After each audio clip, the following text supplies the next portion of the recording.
¿Qué tal? ¿Cómo les va? Buenas noches. 3 minutos pasaron de las 23, 6 grados 8 décimas la temperatura en Paraná. Está fresco, la térmica debe andar por los 2 grados. Pero bueno, aquí estamos hasta las 0:30, por allí más o menos pasadita, haciendo nuestro programa semanal con muchos temas. Hoy tenemos una agenda muy variada. Obviamente vamos a analizar en principio lo que pasó con el denominado caso Rossi, ¿no? Del juez Rossi, que no avanzó el jury y en consecuencia no tiene más problemas el doctor y volvió a su trabajo como juez de ejecución penal de Gualeguaychú después del caso de Micaela García. Rossi estaba convencido de que iba a ser destituido. Se lo confesó a varios de sus amigos en Gualeguaychú. Uno tiene mucha gente conocida allí. La pregunta es, ¿qué pasaba si Rossi era destituido? ¿Cuánto peligraba la situación de la sala penal y su jurisprudencia sobre los presos que salen con este régimen que favoreció a Wagner y que cometió este hecho aberrante que conmovió al país, ¿no? ¿Cuánto primó la actitud corporativa de la justicia en este caso? Y la otra pregunta que uno se hace es, ¿cuánto cambió la situación de los juzgados de ejecución penal de Paraná y Gualeguaychú después del caso Micaela? Y lo más preocupante es la respuesta. No cambió nada. Nada cambió. A ver, pueden haber cambiado 2 cositas, 3 cositas. Pero lo preocupante es eso, digamos. O sea, acá las cosas, el sistema no cambió. Se siguen con los mismos problemas y en consecuencia de acá a que haya otras víctimas por situaciones parecidas estamos allí al borde, digamos. O sea, después no nos asombremos, no empecemos a hacer de nuevo leña del árbol caído, lo que no hicimos, lo que deberíamos hacer, lo que se podría hacer, porque no se hace, no se hace. Ese es el tema más preocupante, digamos, ¿no? Obviamente de esto vamos a hablar con el padre de Micaela, con Néstor Suyo García, con quien dialogaremos en algunos instantes. Pero también hubo novedades políticas en el tema del justicialismo, ¿no? Hubo una reunión del urribarrismo en Tala, encabezado por el propio exgobernador. No eran más de 100 de toda la provincia. La presencia más destacada y sorprendente fue la del intendente de Concepción del Uruguay, José Eduardo Laurito, cuando se le preguntó ¿por qué concurrió un hombre que puede ser compañero de fórmula de Gustavo Bordet? La respuesta de Laurito fue, yo soy amigo de la expresidenta del Banco Central, era Oscar, ¿no? La señora Marco Lepón, ¿no? Éramos amigos en la Cámara de Diputados, compañeros en la Cámara de Diputados, y ella me invitó, no Uribarri. La ausencia que sorprendió fue la del diputado Pedro Báez. El argumento era de que estaba organizando otro encuentro, pero me resultó medio extraño, digamos, que no asistiera Báez, siendo que se entiende que es un hombre del riñón del urribarrismo. No sé, habrá algún cortocircuito, digamos, ¿no? Lo que me sorprendió es que de un día para el otro se dejó de hablar de la candidatura a gobernador de Uribarri, pese a lo que establece la Constitución. A ver qué nos dijo el fiscal de Estado, Julio Rodríguez Cisnes, donde tiene que caer en todo caso un planteo en tal sentido, digamos, ¿no? Como para un nuevo mandato. A ver. En el caso de Uribarri, lo que tiene que pasar, supuestamente, es que antes de oficializar la lista, ante la autoridad electoral competente, uno tiene que presentar una lista que esté de acuerdo a los requisitos que la ley y la Constitución establecen.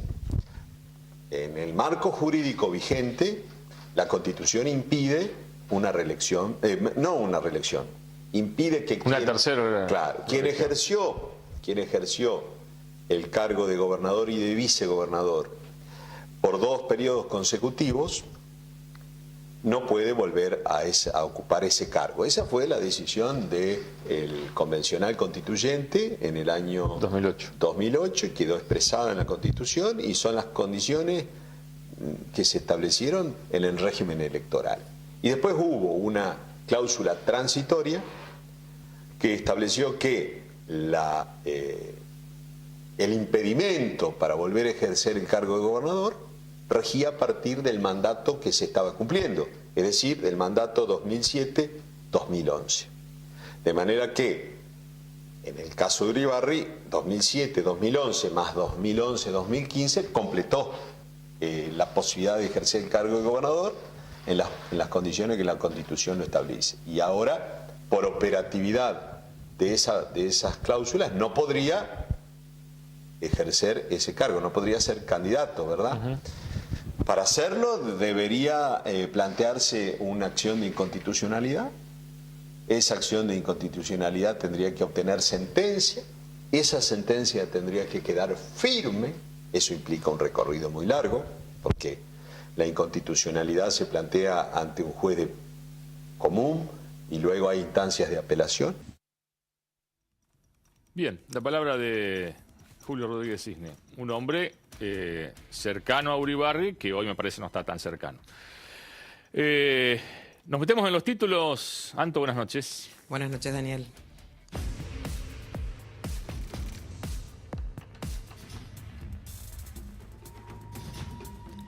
El negocio que mueve millones.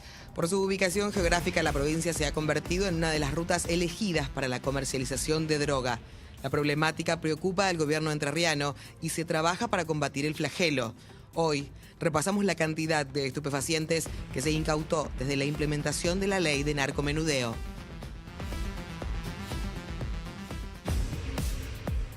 Rendición a cuentagotas. La provincia subsidia la competencia de planteles profesionales. Los clubes tienen obligación de rendir cuentas de los fondos recibidos, pero las rendiciones se aprueban tras un largo trámite. Las demoras surgen porque no presentan la documentación que el Tribunal de Cuentas pidió a través de una acordada. Enriquecido y condenado. Raúl Taleb, quien fue un hombre clave en el peronismo entrerriano, habló en exclusivo con Cuestión de Fondo tras ser condenado a 3 años de prisión condicional por enriquecimiento ilícito.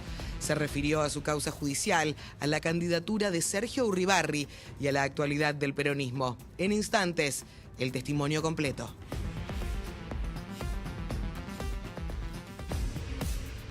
Violentos con restricciones. 53 personas tienen prohibido el ingreso a todas las canchas del país por agredir a menores durante un partido y estar vinculados a distintos hechos delictivos. Algunos de ellos ya fueron juzgados por la justicia y parte de ellos están vinculados al narco Petaco Barrientos. En instantes mostramos quiénes son la barra con restricciones. Bien, ¿cómo andan los muchachos? Buenas noches. ¿Cómo andas, Daniel? Buenas noches. Bien, buenas noches. ¿Cuántos son? En Paraná son los que tienen restricciones. ¿Cuántos son, Juan? 53, de los cuales tan solo uno es de Santa Fe. En la presentación. Tan solo uno es de Santa Fe, los otros son 52 en total. Bien, vamos a hablar de eso. Vamos a hablar del tema de Oscar. Oscar, ¿cómo le fue? ¿Bien? Bien, por suerte. ¿Vino descansado? Estoy descansado con toda la energía puesta. Bueno, se nota.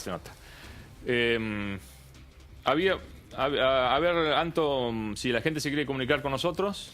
Durante esta noche de miércoles pueden llegar a Cuestión de Fondo a través de Facebook. Estamos como Cuestión de Fondo, en Instagram @Cuestión de Fondo 2 y en Twitter @Cuestión de Fondo con un 2 al final. Nuestra línea directa 0343-423-5081 y nuestro WhatsApp 343-5057-153. Bien, agradecemos como siempre todos los mensajes y denuncias que nos van haciendo. Habíamos anticipado la presencia del padre de Micaela García, Néstor Yuyo García, que tuvo la gentileza de venir desde Concepción del Uruguay especialmente para el programa y ya va a estar dialogando con nosotros. Habíamos dicho que tenemos un extenso reportaje al ex embajador argentino en Cuba, ex legislador, que habla por primera vez con la televisión después de ser condenado y dijo cosas. Un anticipo chiquitito, a ver. A mí se me hizo la denuncia en Diamante por una conferencia de prensa que yo di para dar públicamente mis mi patrimonio, cosa que no hizo ningún político ni en Paraná, ni en Diamante, ni en ningún lugar de la provincia. Creo que el fiscal general de la provincia está en una batalla, digamos, se cree él en una batalla contra la corrupción. Puede ser que yo haya sido el cabeza de turco, digamos, me cabe bien porque tengo descendencia árabe, de todo un proceso que después se dio como un dominó, ¿no? El primer paso que hay que dar es desdoblar las elecciones. Bueno, pero Ulibarri se opone, digamos. Bueno, pero yo creo que la mayoría de los diputados van a votar el desdoblamiento.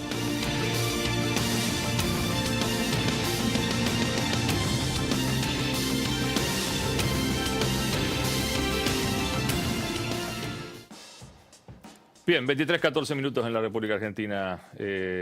Néstor Yuyo García, ¿cómo le va? ¿Cómo anda? Buenas noches. Buenas noches.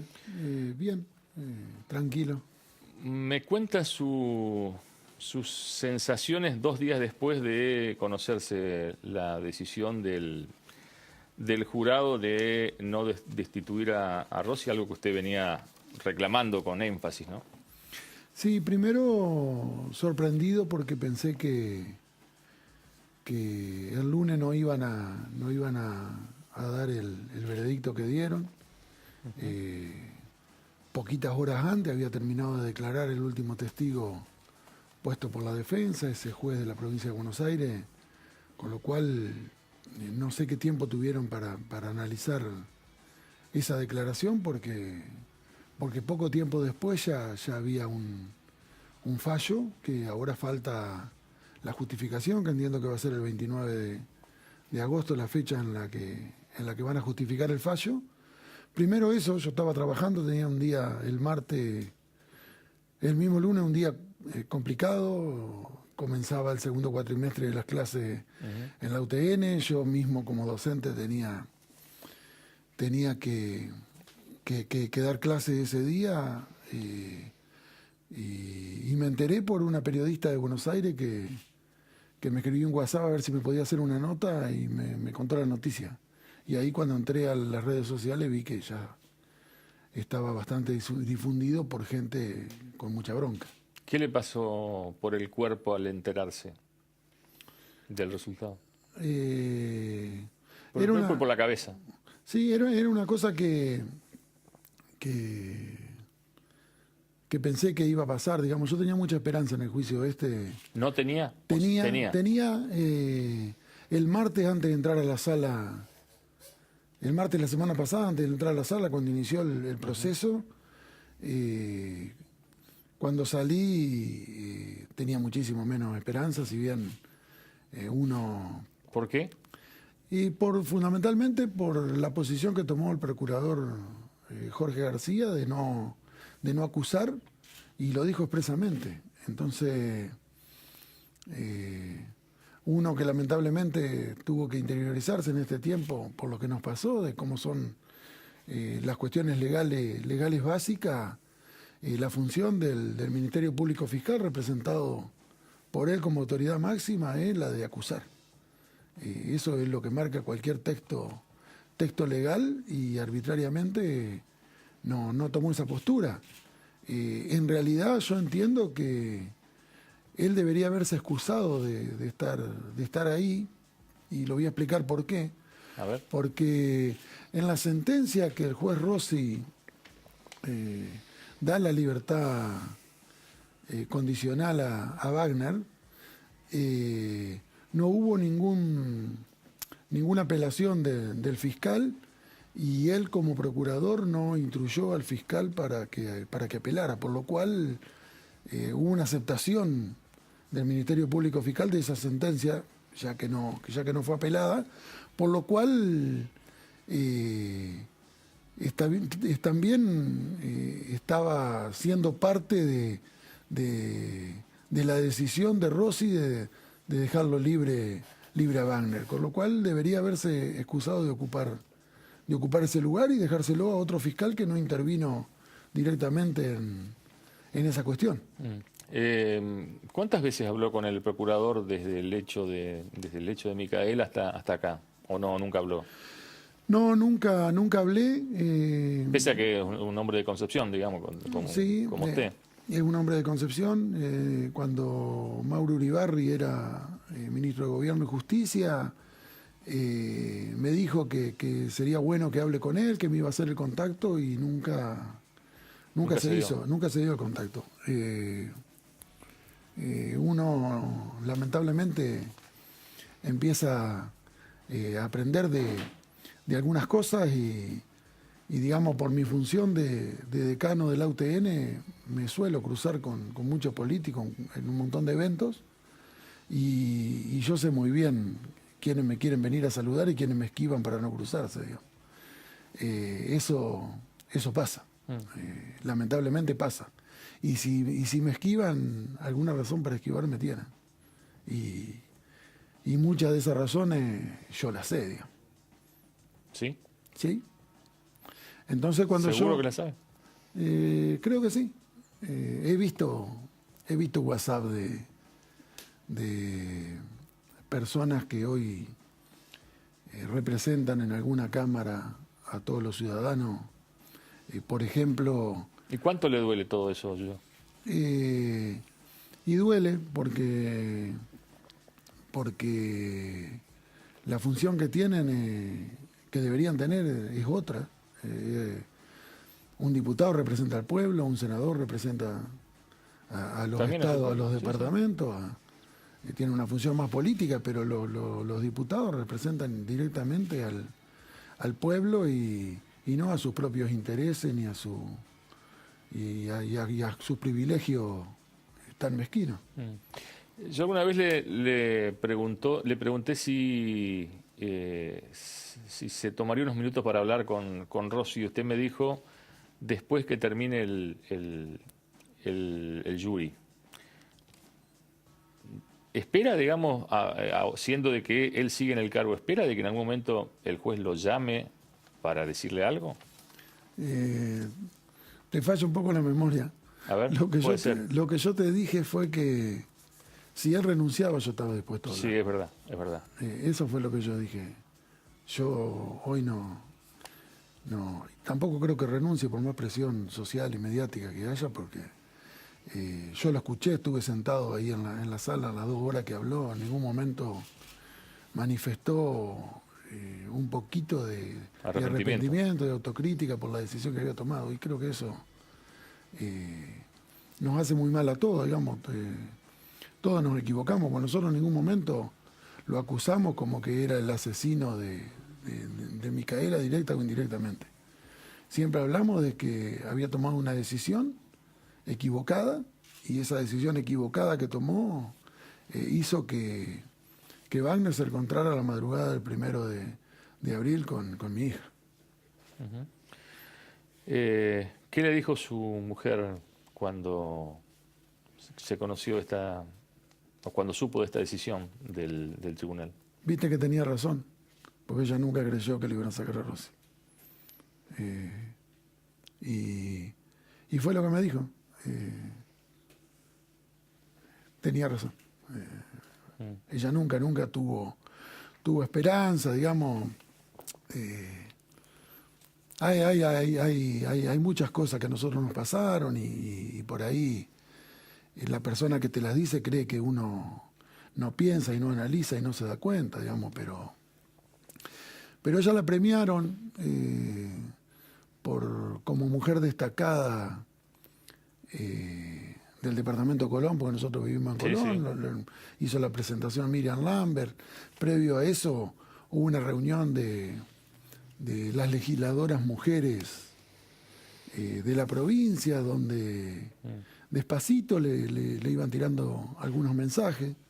Hay que pensar de acá para adelante, con Rosy no va a pasar nada, las cosas hay que modificarlas de acá en adelante. Y yo le decía, no te pongas tan pesimista, Andrea, porque son mensajes para bajarte las expectativas, para que nosotros por los medios nos rindamos, no manifestemos, no tengamos esperanza en el proceso que sigue, porque ahí ya te están ganando un poquito en la pelea.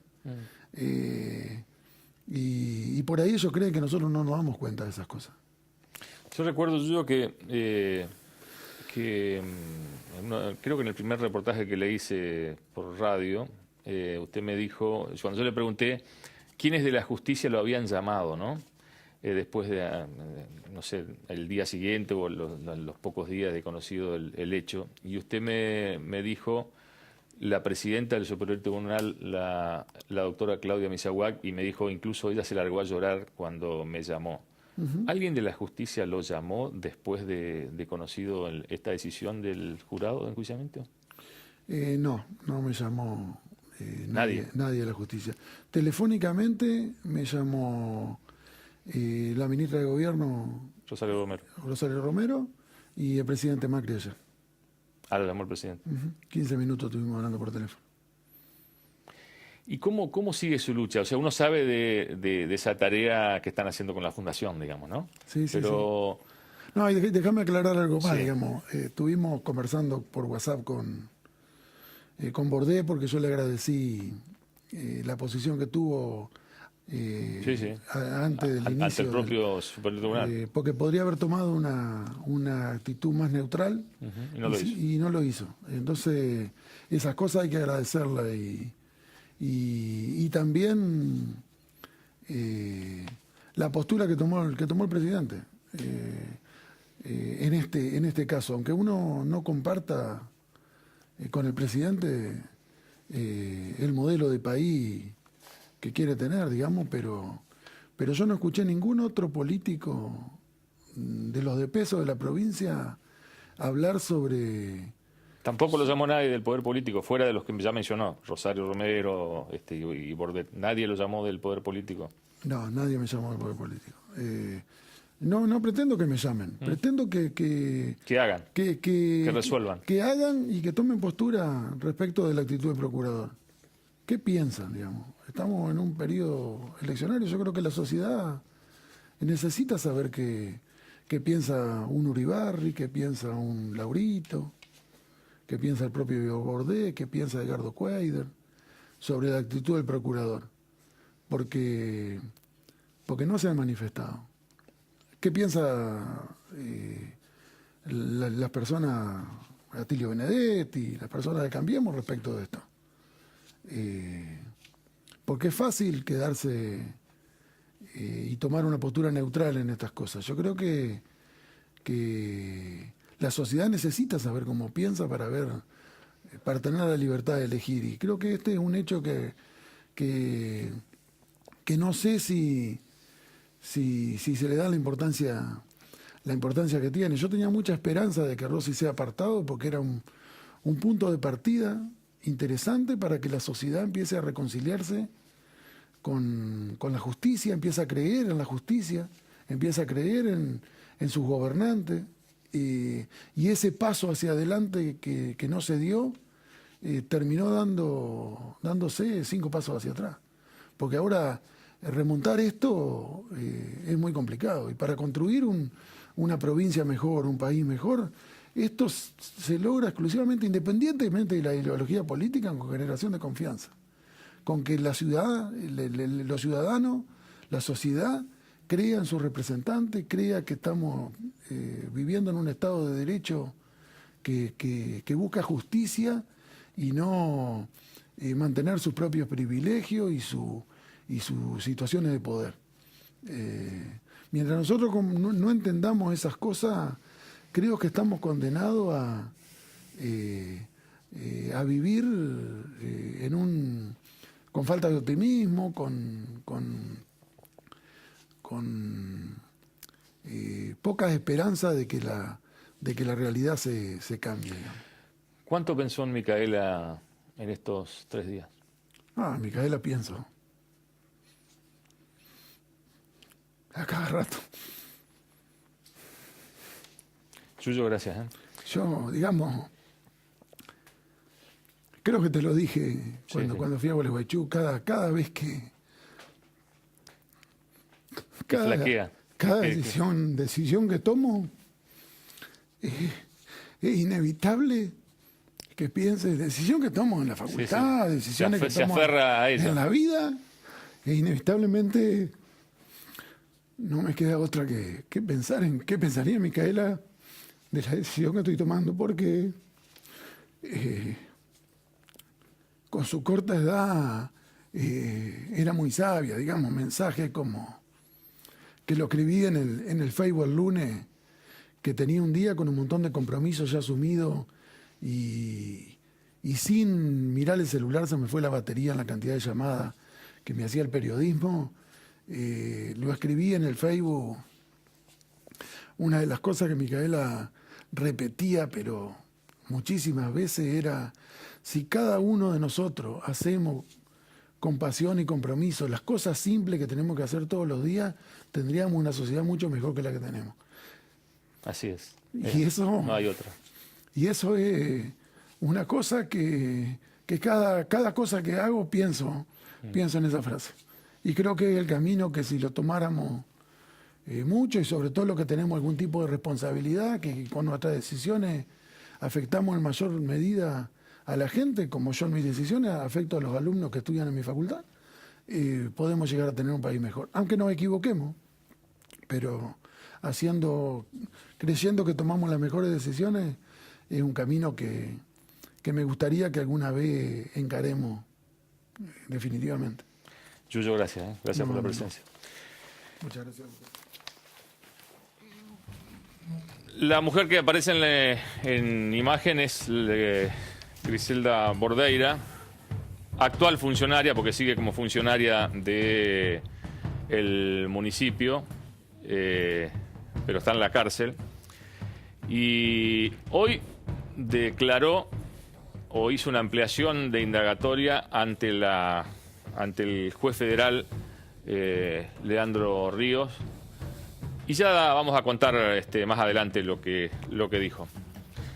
Oscar Londero, nos metemos en el tema suyo, señor. Así es, habíamos anunciado que íbamos a hablar sobre los subsidios que el Estado provincial otorga a clubes de toda la provincia para participar de competencias nacionales. Esto a partir de un régimen de asistencia, de apoyo a entidades deportivas que se creó en el año 2008 durante la primera gestión del ex gobernador Sergio Urribarri. Fue a través de un decreto con la intención de promover al deporte federado y llevar a Entre Ríos a los primeros planos nacionales. Y para eso se recurrió a dineros que obtiene el IAFAS, el Instituto de Ayuda Financiera a la Acción Social, y que se canalizan a través del Fondo Provincial del Deporte. Esta asistencia fue otorgada a clubes que incluso cuentan con ingresos a través de pauta publicitaria y hasta derechos televisivos, como es el caso del Club Atlético Patronato, que ahí estamos viendo, digamos, algunas imágenes. No, pues es la cancha de Atlético. De Atlético Paraná, sí, la tengo lejos al monitor. Lo que pasa es que usted tiene un problema con el color rojiblanco, pero bueno. No, veía una imagen, pero la tengo lejos al monitor, entonces no la veía bien.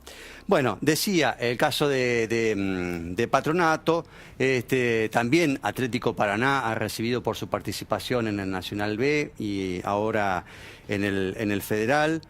Clubes de básquet como Sionista en su momento, que participaba de la Liga Nacional, Echagüe, Ferrocarril de Concordia, Juventud Unida de Gualeguaychú. La lista es larga y se ha ido incrementando con el curso de los años. En el 2017 se había previsto, a través de este régimen de asistencia a las entidades deportivas, 65 millones de pesos, pero se terminaron ejecutando 66.500.000 pesos, según reconoció la Secretaría de Deportes, y para el ejercicio 2018 la cifra ha disminuido. Se llegó a una partida de 64.041.000 pesos y esa reducción obedece justamente a que dos equipos, Atlético Paraná y Juventud Unida, dejan de participar en el Torneo Nacional B de Fútbol. ¿Cómo se rinden los subsidios? Vamos a ver justamente un documento que comienza a explicarnos y a darnos detalles del trámite que tienen que hacer las entidades deportivas para rendir el dinero que les presta el Estado. Ahí estamos viendo la carátula de un expediente iniciado por el Club Atlético Paraná, por un subsidio de 600.000 pesos, que era lo que mensualmente recibía mientras participaba del Torneo Nacional B de Fútbol.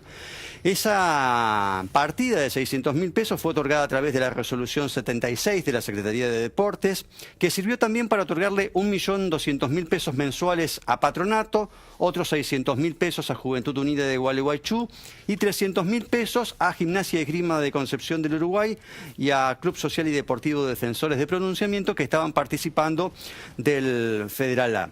Con ese dinero, según consta en ese expediente al que tuvo acceso Cuestión de Fondo, Atlético Paraná reconoció haberle pagado sueldos a jugadores y también que asumió otros compromisos, como por ejemplo la provisión de semillas y la adquisición de una sembradora para mejorar el campo de juego y hasta financiar el traslado del plantel en un colectivo. Ahí estamos viendo en pantalla un documento que fue emitido desde el Tribunal de Cuentas de la provincia con la firma de la fiscal Elena Balhorst. ¿Por qué? Porque ahí se plantean una serie de observaciones por incumplimientos en el marco de ese expediente que había iniciado Atlético Paraná, porque hay una serie de procedimientos y de pasos que deben cumplir los clubes y que están previstos en una acordada del Tribunal de Cuentas que fue emitida en el año 2014, en agosto de ese año. Ahí se le pide, por ejemplo, al club que entregue una copia de los contratos de los jugadores y que acredite el ingreso del dinero del subsidio entregado por el Estado provincial en la cuenta bancaria del club. Y esa observación justamente generó un oficio que el Tribunal de Cuentas remitió al club y que después hizo el descargo correspondiente, con lo cual el trámite se fue prolongando en el tiempo, más allá de que se establece un plazo perentorio para rendir los subsidios. Ahí estamos viendo, por ejemplo, un facsímil de un contrato que Atlético Paraná firmó con uno de los jugadores. Desde el Tribunal de Cuentas, cuando se nos brindó la información, se tachó el nombre del profesional que había sido contratado para preservar la identidad de esa persona, porque no es un funcionario público y por lo tanto no había ningún motivo para dar esos nombres, pero servía como material ilustrativo para comprender cómo se conforman. No eran muchos los jugadores de Reconquista en Atlético Paraná. Bueno. Sirve para explicar cómo tienen que rendir cuentas los clubes, y ese es un contrato que se hace siguiendo un formato que ha entregado la Asociación del Fútbol Argentino. Eso fue, digamos, un paso previo a la aprobación por parte del Tribunal de Cuentas, que finalmente lo concretó hacia fines del año pasado, dando por finalizado el expediente con la rendición de cuentas 1019 que había sido iniciado por el Club Atlético Paraná. Ahora vamos a ver una placa, la primera de las placas preparadas en el marco de este informe para entender cómo sigue todo este procedimiento y de qué manera desde el Estado provincial se asignan recursos a los clubes. Este régimen de apoyo a instituciones deportivas mereció algunas críticas porque los fondos van a entidades que cuentan con otros ingresos y que tienen planteles profesionales. Entonces las críticas de algunos es que se asignan estos recursos en desmedro del deporte social y de instituciones que cumplen una labor muy importante en distintas comunidades. Y es por eso que, para morigerar las críticas, desde la Secretaría de Deportes de la provincia Se destacó que durante el año 2018 se van a invertir 12 millones de pesos en aportes no reintegrables a clubes y deportistas amateurs y que también están previstos otros 3.500.000 pesos en becas para deportistas amateurs con proyección nacional e internacional y 7,5 millones de pesos que se asignan a ligas de fútbol y federaciones de básquet para poder solventar los gastos que demanda el pago de los árbitros y también el servicio de la policía adicional. A ese monto de dinero que ha reconocido la Secretaría de Deportes, se suman otros 10 millones de pesos que se prevén para bonificar la tarifa eléctrica que pagan los clubes, que es otro problema que están atravesando las instituciones deportivas, y otros 20 millones de pesos previstos para la organización de los Juegos Evita. Es decir, para el deporte amateur, según datos oficiales que brindó la Secretaría de Deportes de la provincia, el Estado entrerriano prevé una asignación de 53 millones de pesos, es decir, 11 millones de pesos menos que lo que entrega la administración del gobernador Gustavo Bordet al deporte profesional. Ahora lo que vamos a ver es un pequeño testimonio de David Cáceres. Él es dirigente del club Atlético Paraná, fue revisor de cuentas y explica si les resulta difícil o no a las instituciones deportivas rendir cuentas ante el Tribunal de Cuentas del dinero que reciben por parte del Estado.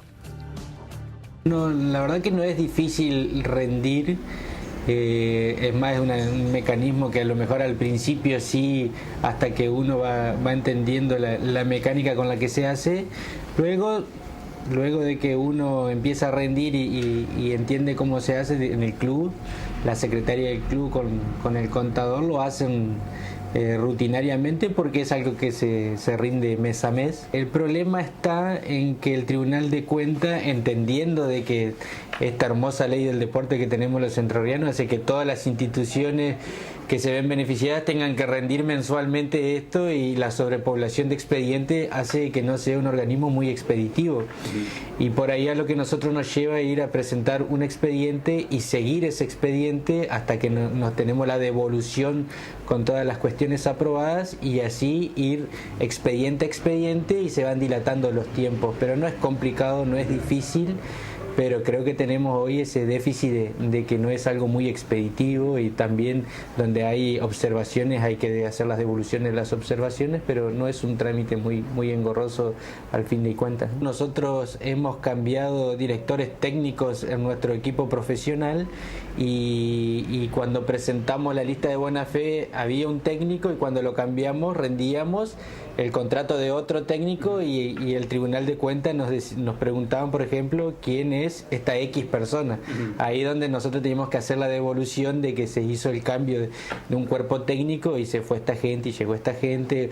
O, por ejemplo, cuando venían vedores de AFA en nuestros partidos oficiales de la segunda categoría del fútbol argentino, la tercera en la que estamos hoy, los vedores nos daban un recibo que la verdad que no cumplía por ahí con las normas de AFIP, y nosotros somos muy agradecidos de esa ley del deporte, y creo que si hubo una implosión en todo lo que es el deporte federado y aquellas personas que compiten a nivel nacional en los últimos años, ha sido gracias a este aporte extraordinario del gobierno que nos generó previsibilidad en el manejo de nuestras cuentas, y la verdad que creo que es algo una herramienta que debemos proteger y cuidar, y las instituciones tenemos la obligación de rendir estos fondos para poder cuidarlo de esa manera, porque no existe en nuestra provincia del país, y somos muy envidiados por eso las instituciones deportivas.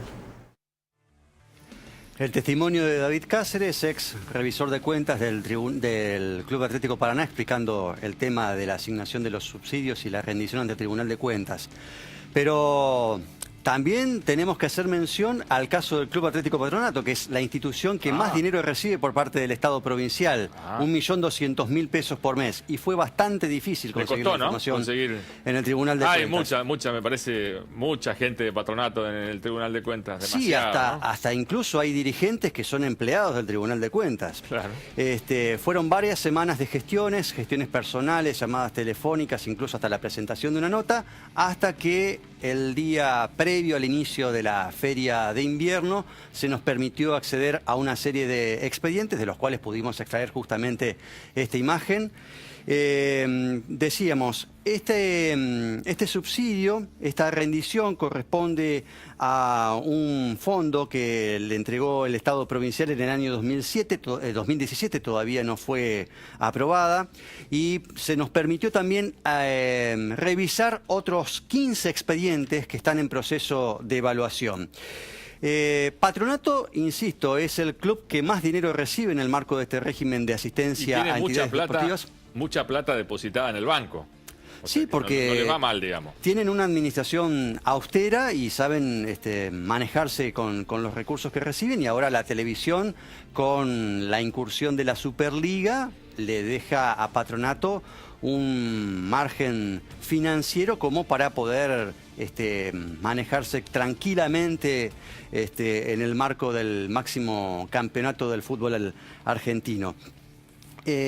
Veíamos ahí ese expediente que daba cuenta del dinero que se recibió a partir de la resolución 99 de la Secretaría de Deportes. Todo en el marco del régimen de apoyo a instituciones deportivas.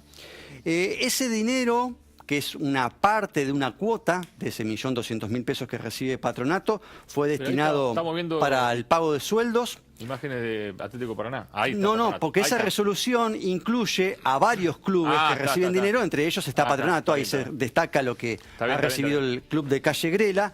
Ese dinero había sido utilizado para el pago de sueldos y premios a 4 jugadores, pero y también se anexó la copia de los recibos de sueldo. Ahora bien, esa rendición de cuentas, por lo que pudimos ver y en base a lo que establece el acordado 271 del año 2014 del Tribunal de Cuentas, está un poco floja de papeles. ¿Por qué?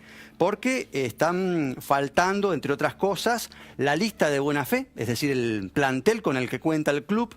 No hay facturas por pagos realizados, ni están copias de los contratos con los jugadores y el cuerpo técnico, como veíamos en el caso del expediente presentado por el Club Atlético Paraná. Y lo más saliente del caso, de esas 15 presentaciones, de esos 15 expedientes con rendiciones de cuentas iniciados por el Club Atlético Patronato, todos comienzan mencionando una acordada del año 1974, siendo que en el año 2014 eso se modificó y el Tribunal de Cuentas estableció el procedimiento para que toda persona física o jurídica deba responder y deba efectuar la rendición de cuentas correspondiente. Esa acordada, la 271 del año 2014, establece, entre otras cosas, que cuando los montos recibidos tengan la finalidad de solventar sueldos y honorarios de jugadores y cuerpos técnicos, deben presentarse recibos, contratos, documentos nacional de identidad, lista de buena fe y también los correspondientes comprobantes. Bien, gracias Oscar. Habíamos anticipado que vamos a hablar qué pasó con el narcotráfico en cuanto a la droga incautada desde el 2012 hasta acá y en qué medida esto se incrementa a partir de la ley de narcomenudeo. Ya está con nosotros el actual subjefe de la policía de Entre Ríos, el comisario general José Alejandro Laumann, sin duda uno de los hombres de la policía que más conoce del tema. Pero todo esto en algunos instantes. Primero, pausa publicitaria.